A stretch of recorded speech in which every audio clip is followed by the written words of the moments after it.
Olá!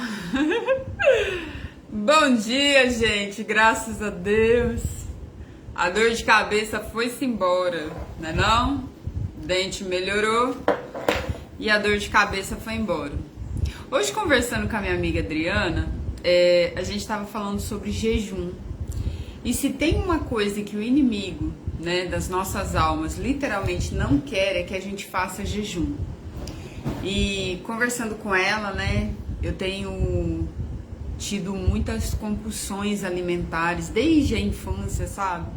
E hoje Deus me deu uma revelação, porque a compulsão alimentar, né, o ato da gente ter compulsão alimentar, da gente ter esse desespero, esse pecado, né, que é a gula, ele na verdade nos impede de jejuar. E existe uma passagem na Bíblia, vou ler para vocês. Tá em Mateus 17. Peraí. Agora eu tenho que lembrar. Peraí. Mateus 17, ó. Mateus 17, 21 fala assim: mas esse tipo de demônio só pode ser expulso com oração e jejum. Ou esta casta de demônios só pode ser expulsa com oração e jejum. Ou seja, existem demônios, né? Ou legiões de demônios que só são expulsos com o jejum. Porque o jejum, na verdade, ele nos deixa sensível à palavra e à voz de Deus. E faz um bom tempo que eu não jejuo direito, mas sabe o que é direito mesmo? Não aquele jejum que a gente faz, tipo, eu vou tirar um almoço, eu vou tirar uma janta. Não, mas jejuar direito mesmo, num propósito espiritual certinho. E eu acho que muita gente não faz também, porque na verdade é uma distração do inimigo. O inimigo, ele nos distrai com a comida, ele nos distrai com a bebida, ele nos distrai com convites, para que a gente nunca pare para jejuar de verdade. Então, hoje, graças a Deus, conversando com a minha amiga Dri, né, Adriana, a gente estava conversando sobre jejum, e quando eu cheguei em casa aqui, eu fui orar, né? E aí Deus me revelou que, na verdade, a compulsão alimentar, geralmente quem tem esse problema, impede de que você jejue. Impede essa clareza mental, impede o fato de você estar mais conectado espiritualmente. E aí, né, obviamente, me liguei na palavra e já sei o que tenho que fazer. Oi, bom dia, Deus te abençoe, tá? Em nome de Jesus. A gente estava aqui falando sobre jejum, porque a compulsão alimentar, ela nos impede de jejuar. E na verdade, a compulsão alimentar é uma distração para que você não jejue, na verdade. Então a gente vai ler hoje, 2 Crônicas, tá? A gente já tá acabando, 2 capítulos só, para poder começar Esdras. A gente vai ler, a dor de cabeça já foi embora, a gente pode voltar ao normal, graças a Deus. Esdras, 2 Crônicas 35. Fala assim, vamos orar? Então vamos orar. Pai, em nome de Jesus, muito obrigada, Senhor. Obrigado porque o Senhor é bom. Obrigado pela revelação da sua palavra. Obrigado porque o Senhor quer nos abençoar. O tempo todo o Senhor quer nos abençoar. Pai, nos ajuda mesmo a entender aquilo que o Senhor quer para a nossa vida. Aquilo que nos impede, Senhor, de chegar até Ti. Em nome de Jesus, tira tudo que nos impede e nos ajuda também com o nosso esforço a tirar. Em nome de Jesus, amém. Gente, a gente vai ler 2 Crônicas 35, tá? E é um dos últimos capítulos. Amanhã a gente lê o último e aí a gente começa Esdras, tá? Então fala assim, ó. Josias comemorou em Jerusalém a festa da Páscoa em honra de Deus, o Senhor. No dia 14 do primeiro mês, foram mortos os carneiros para a festa. Ele pôs os sacerdotes nos seus lugares de serviço no templo e os animou a fazerem o seu trabalho. Depois mandou chamar os levitas que ensinaram a lei de Deus a todos os israelitas que eram separados para o serviço do Senhor e lhes disse: ponha a arca da aliança no templo construído pelo rei Salomão, filho de Davi. Daqui em diante vocês não precisarão carregá-la nos ombros. Ponham a arca no templo, tá? Vocês não precisarão carregá-las nos ombros. Dediquem-se ao serviço do Senhor nosso Deus e do seu povo de Israel. Organize-se para o serviço por grupos e por famílias, de acordo com as ordens escritas pelo rei Davi, de Israel e seu filho Salomão. Os grupos devem ser organizados de acordo com os grupos de famílias do nosso povo, a fim de que haja um grupo de levita disponível de cada grupo de família. Matem os carneiros para a Páscoa, purifiquem e preparem a festa a fim de que seus irmãos, os outros israelitas, comemorem a Páscoa de acordo com a ordem de Deus, que Deus nos deu por meio de Moisés. Do seu gado e dos seus rebanhos, o rei Josias deu ao povo os animais para a festa da Páscoa, 30.000 carneiros e cabritos e 3.000 touros. As autoridades também deram ofertas ao povo, aos sacerdotes e aos levitas. E Ilquias, Zacarias e Jeiel, os administradores do templo, deram aos sacerdotes 2.600 carneiros e cabritos e 300 touros para os sacrifícios de Páscoa. Os chefes dos levitas, Conanias e os seus irmãos Semaías e Netanel, e também Assabias, Jeiel e Josabade, deram aos levitas 5.000 carneiros e cabritos e 500 touros para a Páscoa. Quando tudo estava pronto para a festa, os sacerdotes foram aos seus lugares e os levitas juntaram em grupos de acordo como o rei havia ordenado. Aí foram mortos os carneiros e os cabritos. Os levitas tiravam a pele dos animais, davam o sangue aos sacerdotes e estes borrifavam um altar com ele. Tinha que aspergir, né? Que é isso aqui, ó, borrifar, tá? Entregaram ao povo segundo as famílias e a gordura dos animais que seriam queimada como sacrifício a Deus, o Senhor, de acordo com a lei de Moisés manda. E fizeram a mesma coisa com os touros, né? Eles iam entregando cada um sua oferta. Depois assaram os animais de acordo com a lei, cozinharam as grandes ofertas sagradas em panelas, caldeirões e frigideiras e distribuíram rapidamente para todo o povo que podia ser comido. Em seguida, os levitas prepararam o que era deles e dos sacerdotes e os descendentes de Arão, geralmente uma parte da coxa, era a melhor parte. Os levitas precisaram fazer isso porque os sacerdotes ficaram ocupados até a noite, oferecendo a Deus os animais que eram completamente queimados e a gordura. Os cantores dos grupos de Asaf estavam nos seus lugares de acordo com as ordens do rei Davi e de Asaf, de Emã e de Jedutum, o profeta do rei. Os guardas também estavam nos seus lugares, guardando os portões do templo, todo mundo trabalhando. Nenhum deles precisou abandonar seu posto, pois os seus colegas e os outros levitas preparavam a parte dos sacrifícios que eram deles, né? Ajudavam. Assim tudo foi feito naquele dia para adorar a Deus, o Senhor, como o rei Josias havia ordenado. Comeram a festa da Páscoa em honra ao Senhor e apresentaram as ofertas que eram completamente queimadas no altar. Durante 7 dias, os israelitas que estavam em Jerusalém tomaram parte da Páscoa e na festa dos pães sem fermentos, Pessá, tá? A saída do Egito. Desde o tempo do profeta Samuel, os israelitas nunca haviam comemorado uma festa de Páscoa como esta. Nenhum outro rei de Israel comemorou a festa como Josias fez, com os sacerdotes e os levitas e com o povo de Judá e Israel que estavam presentes, e com os moradores de Jerusalém. Foi no ano 18 do seu reinado que esta Páscoa foi comemorada.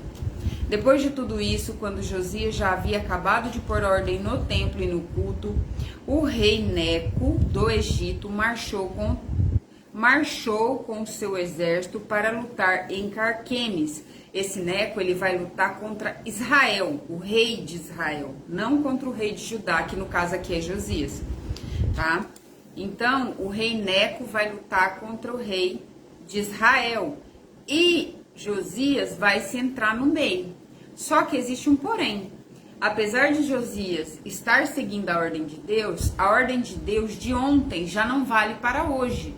Hoje é uma nova coisa. Então, todos os dias quando a gente acorda, por isso que às vezes a gente está sob a direção de Deus, porém a gente está fazendo a coisa errada. Por quê? Porque a ordem de ontem é para ontem. Por isso que a gente tem que orar todos os dias. Porque a ordem de ontem é para ontem. Hoje existe uma nova ordem. Hoje existe um novo falar de Deus. Então, a oração que foi queimada no altar ontem, ela não vale para hoje. Se hoje eu não orar, hoje eu estou com o meu barco à mercê.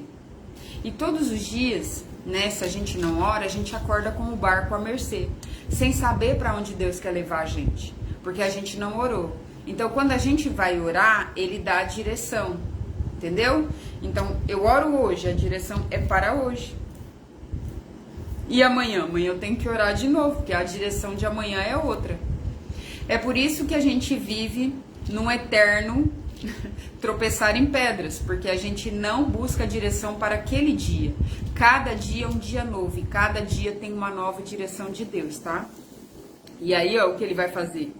Aí, ó, depois disso tudo, quando Josias já havia acabado de pôr ordem no templo e no culto, o rei Neco do Egito marchou com o seu exército para lutar em Carquemes, que ficava à beira do rio Eufrates. Josias saiu com o exército para lutar contra ele, mas Neco lhe mandou a seguinte mensagem. Então, o Neco, rei do Egito, vai lutar contra Israel, né, o reino norte. Mas o Josias não tem nada a ver com essa história. Ele não tem que pegar a guerra dos outros, mas ele vai pegar. E aí, o que acontece? Nesse dia, apesar dele adorar a Deus, dele seguir a Deus, nesse dia ele não consulta Deus. Ele só vai para a guerra. Uma guerra que não era dele. E olha o que o rei Neco fala. Rei de Judá, tá falando para Josias. O Neco, que é o rei é o faraó, que vai lutar contra Israel, não contra Josias. Rei de Judá, você não tem nada a ver com essa luta. Ou seja, a batalha não é tua. Cai fora. É literal assim. Não pegue uma batalha que não é tua. Rei de Judá, você não tem nada a ver com esta luta. Eu não vim lutar contra você, mas contra os meus inimigos. Ou seja, o povo de Israel lá.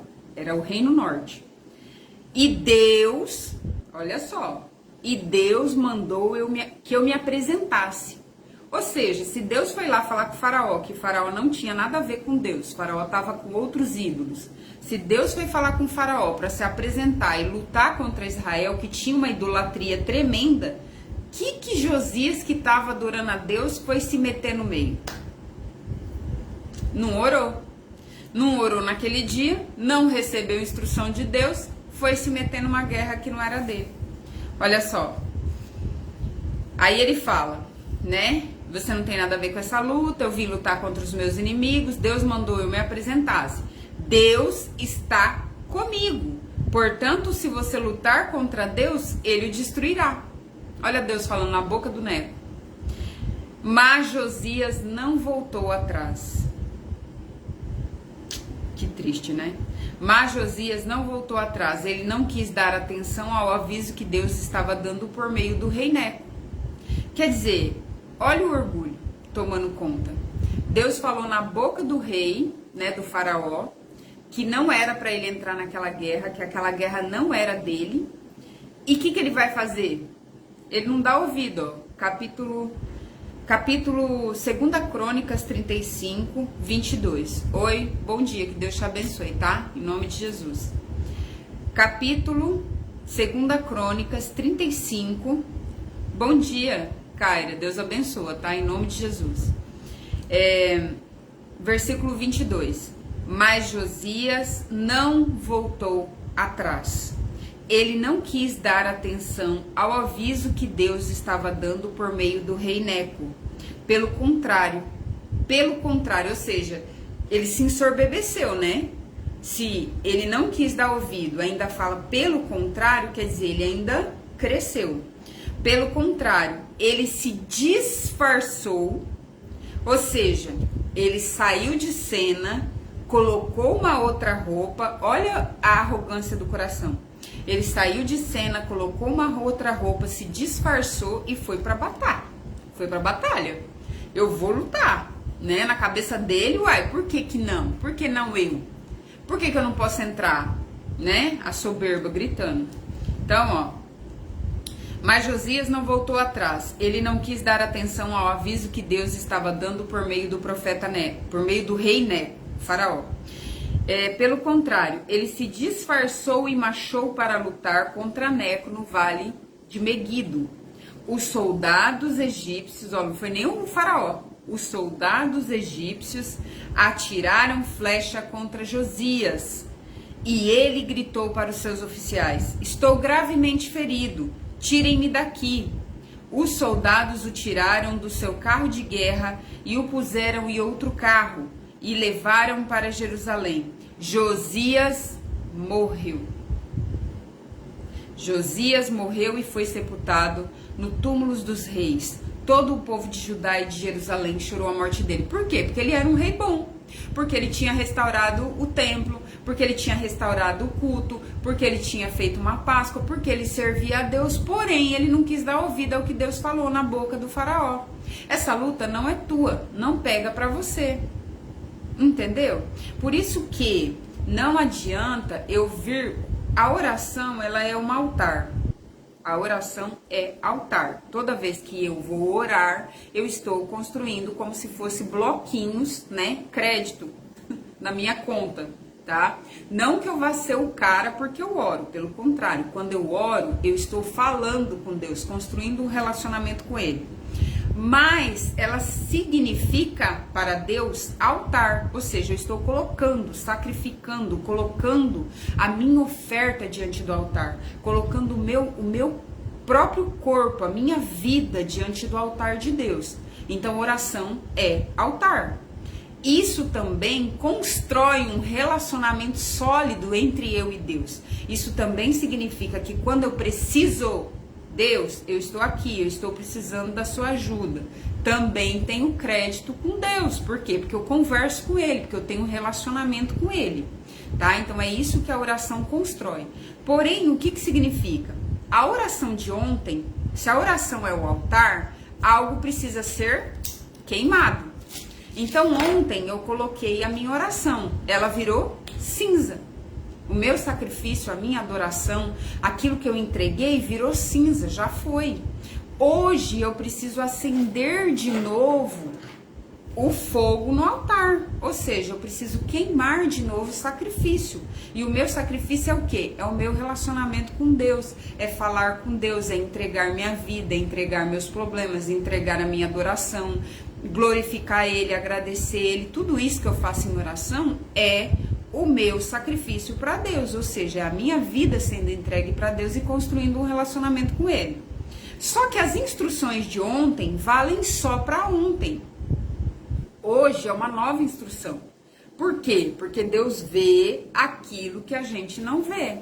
Então, a partir do momento que eu não oro, eu cesso, então eu já não estou mais sendo baseada em Deus. Então, por exemplo, eu tenho uma vida entregue a Deus? Tenho. Eu sou do Senhor? Sou. Eu tenho salvação a partir do momento que eu acreditei na salvação de Jesus, acreditei nele, o aceitei na minha vida, né? Sou aceita, entendi, aceitei tudo aquilo, criei. Sou salva? Sou. Mas eu não estou na direção certa. Porque a direção de ontem já não é a direção de hoje. Então eu posso tropeçar. Então o que acontece? Se eu não orar todos os dias, quem tropeça? Deus? Não, eu.